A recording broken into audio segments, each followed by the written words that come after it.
Quando você tenta desenhar um personagem de corpo inteiro, ele fica assim? Ou talvez assim? Sabia que tem um jeito de desenhar personagens sem dificuldade?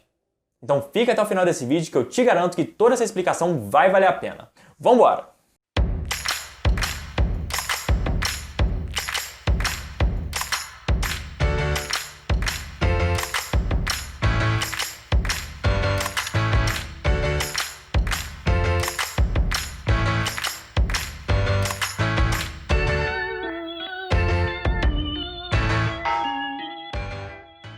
Se eu pedir para uma pessoa que não tem costume de desenhar representar um ser humano no papel, provavelmente ela vai fazer isso aqui.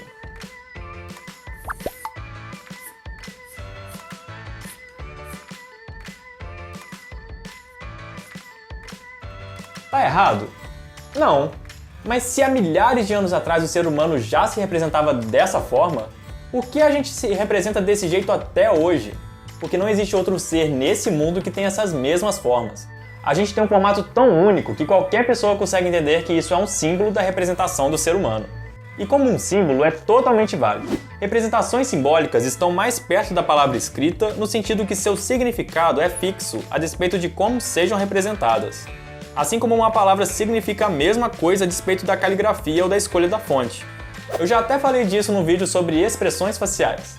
Mas se você está aqui para melhorar seus desenhos, tem que entender que o corpo humano não funciona desse jeito. Imagine se nossos braços fossem grudados na nossa cabeça e as pernas ligadas uma na outra.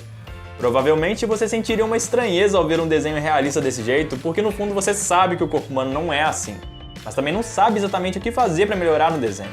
Mas eu não vou me aprofundar muito na explicação de como desenhar um corpo humano proporcionalmente anatômico perfeito agora, porque a gente vai ver isso mais pra frente com muita calma em desenho realista, e a intenção agora é fazer desenhos um pouco mais expressivos do que exclusivamente técnicos. Então, para você não ter tanta dificuldade de desenhar um braço, uma perna, você só precisa entender uma coisa muito simples. Um corpo humano simétrico e proporcional pode ser desenhado da seguinte maneira. Imagine uma linha reta.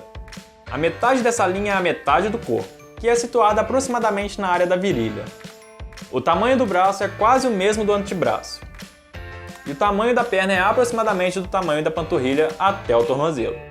Eu digo aproximadamente porque varia de corpo para corpo.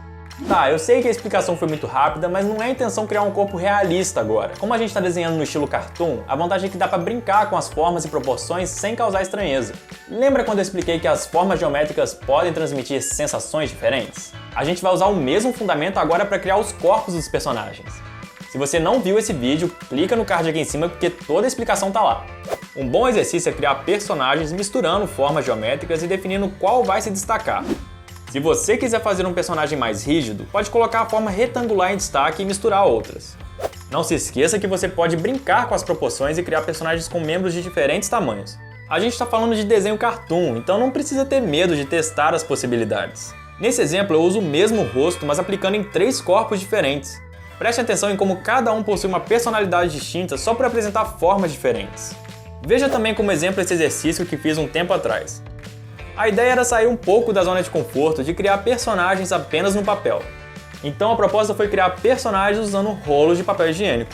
E mesmo que o rolo tenha uma forma cilíndrica, podemos criar muitos personagens dependendo de como vamos aplicar.